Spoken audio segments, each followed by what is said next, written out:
Girl, I heard your hair be ugly when you do it.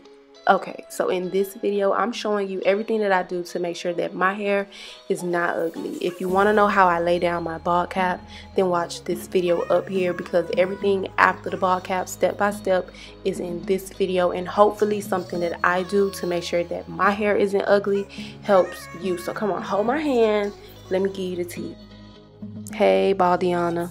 Megalook sent me this wig. It's a pre-cut 13x4 glueless wig, but as you already know, I will be gluing it down. The cap is very breathable, but the best part of the wig to me is the color. It's like a mix of browns and blondes, and I just think it's so pretty. Check my bio for the links where you can purchase it. Step 1, I have to clean my skin. I have to clean my skin. Even if I start off with my makeup already on, I have to go along my hairline and clean with alcohol everywhere where I anticipate me laying this wig down at. Grabbing my lace glue of choice, I break my head into sections. So I start off in the center and I dot glue along the bald cap, and I have to clean this rat tail comb. The end of a rat tail comb is usually what I use to blend out the glue, and if it has old clumpy glue residue from an old install, it might mess up this install. So I clean it off and then I blend this out entirely, pushing this on my bald cap and onto my skin. I don't really like to have forehead dysmorphia. When I take off this wig, I don't want to be shocked that I have a big forehead, so I don't really push this glue that far out onto my forehead. So a lot of the glue does get on my bald cap, and I feel like that helps my installs last longer. It does not take out my edges because I take off my wigs properly with C22. People who be taking it off with just alcohol would jump out of a plane without a parachute. They're willing to risk their lives, and that is not I. So I take off my wigs right. I don't lose my edges doing it like this. After I finish applying my first layer, I go in with my second layer. Everything is all clear now. I did it in sections anyway, so when I'm starting back in the middle, that's definitely already clear, and my layers are thin, so they're gonna dry pretty quickly, so I don't really have to just wait around waiting for my glue to dry clear. I could go ahead and move on to my second layer as soon as I finish the last side of my head for my first layer, you know. So yeah, I use my comb. I am evening this out as much as possible, and the same shape that my bald cap is in is pretty much the same shape that I like to lay my glue in. It's just like it customizes your hairline a little bit. Instead of having like a rainbow half circle of a hairline when you do your wig, you can have your real hairline, but it starts with the bald cap. So if you want to know more techniques that I use for glue placement, then watch this video up here. But let's go ahead and wrap up this second layer of glue.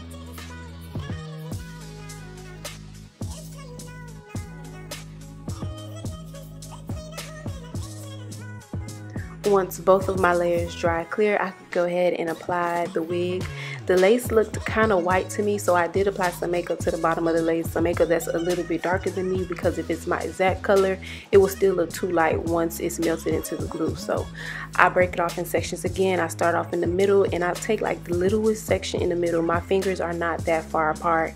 I usually line up the hairline of the wig to the edges of the glue. You can tell the edges of the glue where it's at because it looks shiny, and I don't mind even bringing this lace a little bit past the edges of the glue. I don't mind cutting off a little bit of hair, so long as the glue is fully covered with lace that has hair on it, then that's fine. I won't have no glue residue on my face with no lace to cover it once I cut off the excess lace. So after I move on from the center, I go to my temples, and then I go to my sideburns.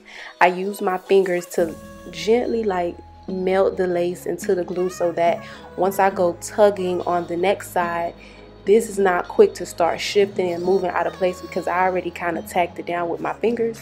And once I have the glue on my head all across, then I go in with my comb and I melt that lace into the glue some more.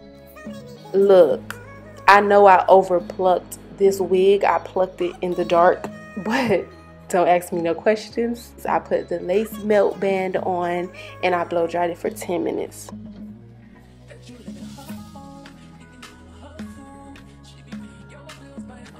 I was blow drying on heat, by the way, but after my 10 minutes was up, I ran through the hairline just to make sure that the hair was not stuck.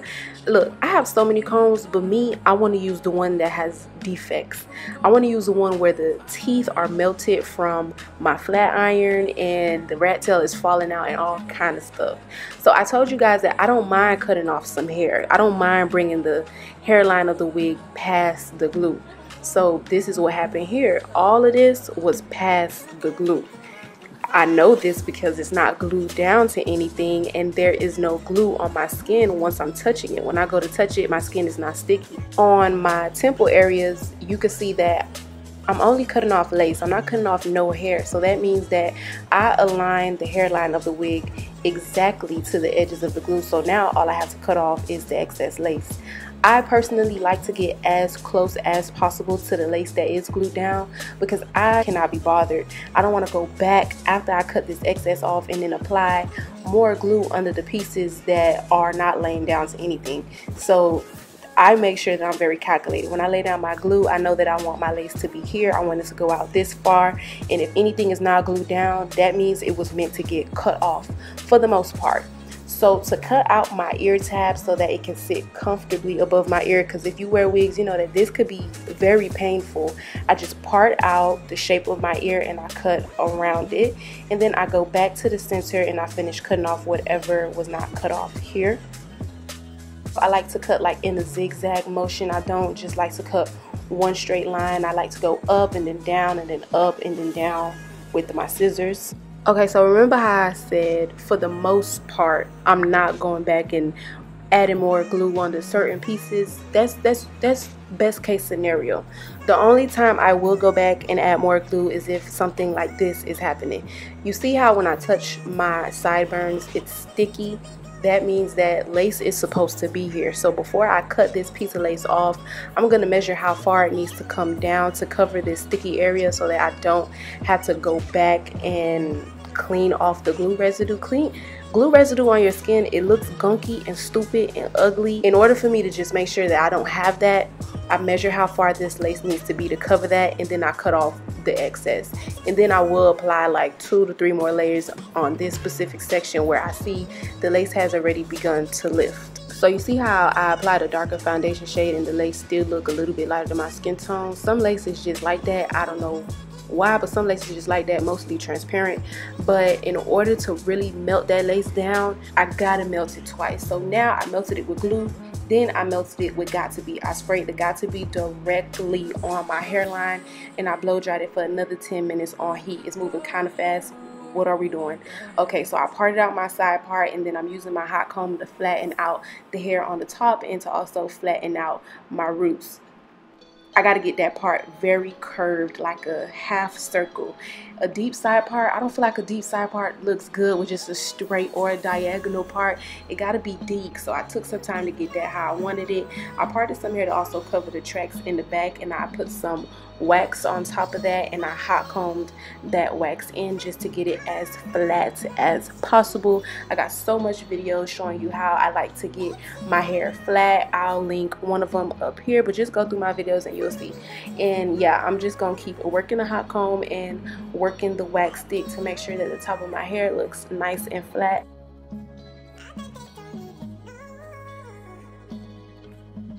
I'm not really concerned with the top of my head being movable, at least not with this hairstyle. So to really make sure that I'm laying things down, I spray Got To Be and I brush it in, and then I blow dry that in so that the hair covering the tracks in the back won't move out of place. If the wind blows a little bit harder than usual, you don't just see my wig tracks, you know, out in the streets. I did over bleach these knots just a little bit. Wait, did I? Or did I over pluck it?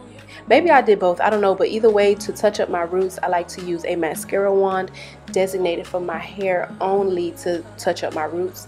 And now I'm going to start working on my baby hair swoop. I tried to like swoop it in place just to see how I wanted it, and every time I do a deep side part, I feel like parting it like this is what gives me the best results. So I parted that out, I parted out my baby hair, and I hot combed this part going back because I want it tucked behind my ear. I don't just want it falling down on my face on both sides. I don't know what happened. I have no clue what happened. I could have sworn I was recording, but it turns out that I was not. So initially swooping this baby hair, I do not have that on camera. And basically what I'm doing now is all I did the whole time. I applied mousse to it, and I used my finger to really swoop that into place and to really get that tucked behind my ear nice and neat. My go-to now is mousse. I don't want the gel, I don't want the spritz, I don't want the hairspray, I don't even need to curl my baby hair anymore. Mousse gives me the best look when I'm doing my baby hair. I'm not even kidding. I want the mousse every single time. Combing out mousse down baby hairs, they just make your baby hair look so soft and so fluffy. I don't know why I did not show me combing it out in this video, but that video is how it looks once it's very soft. So I definitely recommend combing it out. And when I say comb it out, I don't mean comb it out like you're picking out somebody's afro. Comb it out while also swooping it the same way you were swooping it when the mousse was on it. Once the mousse is dry, you want to comb it out and shape it in that same direction, except now it's dry and now you're fluffing it out. The Silk Elements brand is the best heat protecting brand that I've ever used. It makes the hair come out so silky, but it's not sticky. Like, did you see how movable this hair still is after I sprayed it and flat ironed it? That is crazy. I love this heat protectant. Everything that I use in this video, by the way, will be down in my description box with the links if you're lazy and you don't want to go look for them yourself. I always like my roots to be flat and neat, so I spray my baby hair brush or comb directly with Got To Be spray, and then I brush them back and I blow dry them down. Then I can go ahead and take my hair and comb it back down in the direction it's supposed to be in. I want to make sure that I'm hot combing the entire frontal, not just the part. So I'm getting deep into the frontal right here. Okay, so that brings us to the end of this video. If you made it all the way to the end, I love you so much for watching. Don't forget to like this video and subscribe to my channel if you like content like this, and just all my content really. I feel like if you like this, you'll like anything that I do, because I do makeup content, I do fashion content, lifestyle content. I want to start vlogging more, all of it really. I just feel like you'll be obsessed with me. So subscribe to my channel, like, share, comment, all that. Something about a side part makes me feel like I'm mysterious, like I'm a grown lady. I'm not no little girl, I'm a grown lady. Okay? I don't know, something about a side part, but I love this video. I really do appreciate y'all for watching though. And I'll see y'all next time. Bye.